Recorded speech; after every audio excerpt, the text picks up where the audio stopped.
This is going to get very boring very quickly. Although, I have just found £2. Every cloud. So, if it wasn't already apparent, I am deadlifting today. It is becoming a little bit of a chore taking the bar into the gym every time I have to deadlift. But I have messaged the guys at the gym, the manager at the gym, and I have asked if I can store the bar there. So I will just have to wait and see what they say about that, because it would obviously save me a lot of hassle. But yesterday was my first training session of the week. That was core squats and a little bit of upper body stuff.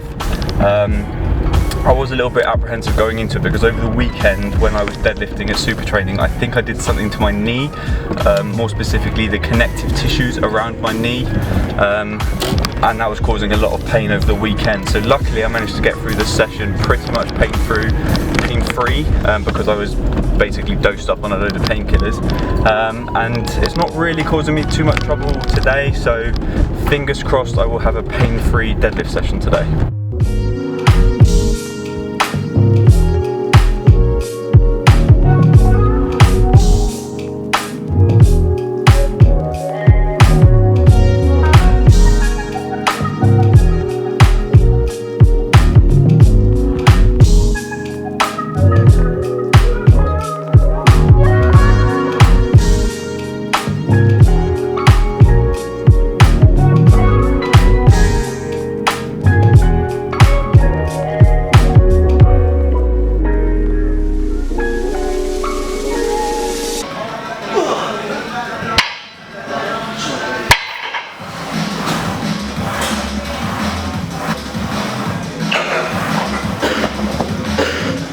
Right then, mate.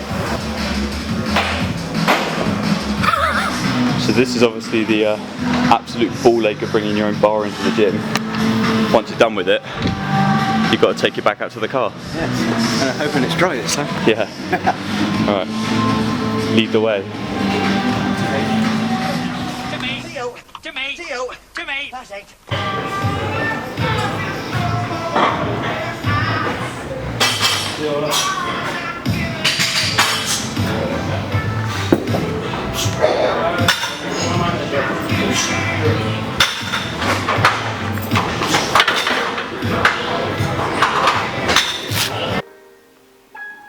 Right then, should we get into the topic of the video, which is the IPF event, which is going to be in Sheffield, which is going to have a big prize fund of £250,000. So overall, I think the response to this has been extremely positive. However, I did put a poll up on Instagram asking simply, is this a good thing, yes or no, and the reasons why. And the majority, like I say, was yes, it's a good thing, but there were some people that had some things to say for no as well. And I'm just going to sort of discuss those. So this is not necessarily my opinion, this is more just a topic of conversation really. So obviously, if we start with some of the positives, obviously putting a big lump of money into a competition is just going to draw a bigger audience. That's obvious, and it's been seen with things like the World's Strongest Man. When you actually invest in the sport and you can put it in front of a bigger audience, so putting it in a stadium or an arena, something like that, you are going to naturally attract a bigger audience, and that can only do wonders for the sport and eventually will bring more money into the sport as well. So from that point of view, obviously it is a good idea. So a slight negative to that is the World's Strongest Man is unique in the fact that it is the world's strongest men, it is the biggest men, so they are kind of a freak of nature anyway. So to an outsider, that's more interesting than just some powerlifters that kind of look like they lift but are in weight categories who only do 3 lifts, squat, bench and deadlift. So obviously you've got things like the yoke, car carrying aeroplanes in strongman, so that's obviously going to be more interesting to watch on TV. So although a lot of money is getting pumped into this event, and it may be eventually on TV and things like that, it's never going to attract the interest that something like the World's Strongest Man does, obviously, as much as I'd like it to. So obviously another positive is the fact that it's going to increase the standard. People are going to be super competitive now. I mean, if you didn't have really an incentive before, you definitely do now. The fact that you can earn a good amount of money from doing this. So you're going to be seeing some new personal bests for sure. People are going to be really pushing the boundaries, which brings me on to one of the negatives, and that is obviously the potential for cheating. Not saying this is going to happen, and until it does, until it's proven, I'm not going to be accusing anybody of anything, but naturally when the stakes are so high, it brings about mistakes, if you want to call it that, or it brings about people bending the rules slightly. So it is likely, or more likely, that you'll see an increase in the use of performance enhancing drugs. So the only thing that I really hope, and this is a point that Sam Kuti made on Instagram, that I just hope that with this there will be stronger testing. So federations or organisations like VADA, whether they can actually be really involved with it and testing every single athlete that actually takes part in it. That way we just know it's a level playing field, and we know that this sport won't be tainted. So obviously another positive is the fact that we're likely to see world records as well, so that's always fun. That's always going to bring more people to watching it when people know that there's the potential for world records to be broken. So obviously a lot of the positives speak for themselves, and I've already mentioned one of the negatives, which is the potential for performance enhancing drugs being used just because the stakes are so high. But on the poll that I put out on Instagram, there were a few people that said no, and they did have fairly valid reasons for this. So one of the points was, I hope he doesn't mind me saying his name, but Luke Stone made the point that it seems like it's just SPD using it as a marketing ploy, really just to make sure that they retain themselves as the #1 sponsor. So it's not really looking out necessarily for the athletes, but it's more looking out for themselves. And although I suppose in business you kind of have to do that anyway, and it is just one of those things, it's you know, it's maybe a bit more of a cynical look at why they're actually putting on the event, because obviously with the uprise of Mark Bell and all of his stuff that he's bringing out, and now that a lot of his gear is IPF approved, they obviously have a little bit of competition, so it's almost them putting their stamp on things to say, no, we are the #1 sponsor of the IPF, and everyone else can't put on events like this. So it could be a little bit of tactics to make sure that they maintain their status as #1 sponsor, but again, it's a little bit of a cynical way of looking at it, but I think it's actually quite a good point, and actually from a business point of view there probably is a little bit of legs to that statement as well. So yeah, it's an interesting point of view anyway. So another point that was raised or discussed was the fact that it's a hell of a lot of money to give to some athletes, elite level athletes. Obviously they are the best of their, you know, of what they do in their weight classes, and they're amazing, and they've worked their absolute arse off, and they do deserve to be paid for what they do, for the amount of dedication and time that they put into it. But some of that money, I think as well, and I agree with this, I think could be put into things like local gyms where you've got you know, 15, 16, 17-year-olds walking into the gym for the first time, maybe wanting to just learn about powerlifting, and so maybe sometimes the gym just doesn't have the financial means to actually either hire a coach or just to get some of the specialist equipment that is needed to powerlift.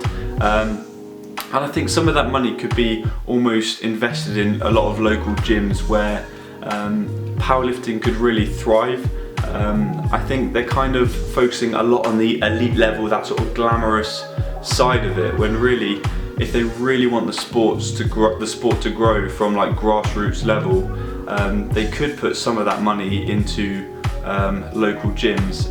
Saying that, they may already be investing in local gyms, SPD and the IPF. I don't know what their financial endeavours are. I'd like to think that they are a little bit.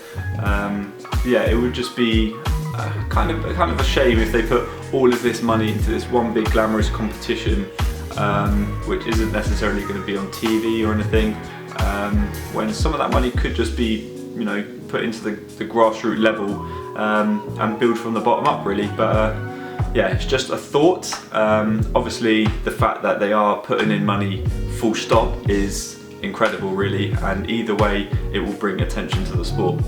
So it was really fascinating getting these responses through Instagram, because it does create conversation, and it creates you know, open dialogue about these sort of things and the pros and cons for things. I think it's healthy to have these sort of discussions. But summing up, obviously the pros, like I say, are pretty obvious. Putting that amount of money into a sport is definitely going to promote it, and it's definitely going to give people the incentive to really train hard and want to get to that elite level. There'll be some people that are almost on the cusp of achieving that, and if they know that, you know, potentially they could actually be making a living out of doing this, that's just going to make them train harder, and it's really going to inspire people. So from that point of view, obviously it's a brilliant idea. Obviously looking at the cons, as I mentioned, the main ones were the potential for steroids or performance enhancing drugs being used. You'd like to think, if people know that they're in the IPF and they know it's a tested federation, that they won't resort to that, but it obviously increases the chance, because like I say, there's just, the stakes are so much higher, and it is for the potential to actually change your life to some degree. So the second point was obviously about SBD and it being more of a marketing ploy, and them just wanting to maintain their status as top dog sponsor. Again, from a business point of view, it kind of does make sense, and you can't really blame them, because if they want to maintain themselves as the top sponsor, they need to be investing some of the money back into the sport and showing why they are the top sponsor. So it's kind of a pro and a con, I suppose, but there's that, and there's also the fact that some of that money could be filtered down into the lower levels of gyms and just promoting the sport from the ground up, rather than just filtering all of that money right to the top. So I wrote some notes down about what I was going to say, like the pros and cons, just as a sort of prompt sheet, a little cheat sheet. And I suddenly realised this is actually my training diary from the 3rd of June 2016, and this is when I was training for Conjugate. So here I've got my max effort upper, which is a pause bench 1 rep max of 115 kilos with a big circle around it, because it was obviously a big lift. At RP 8.5, oh, but 120 kilos, failed over here. And then 80%, it was always 80%, 3 times 5, always 3 times 5, 92.5 kilos. Then feet up bench, bloody hell. Machine row, weighted pull-ups, I tracked everything. I think I was a better lifter back then. Are you even a power lifter if you haven't got a physical gym diary? Right guys, I'm going to wrap up the video, but I just wanted to sort of spark a little bit of conversation and just, you know, try and see it from different points of view for this event that's coming up.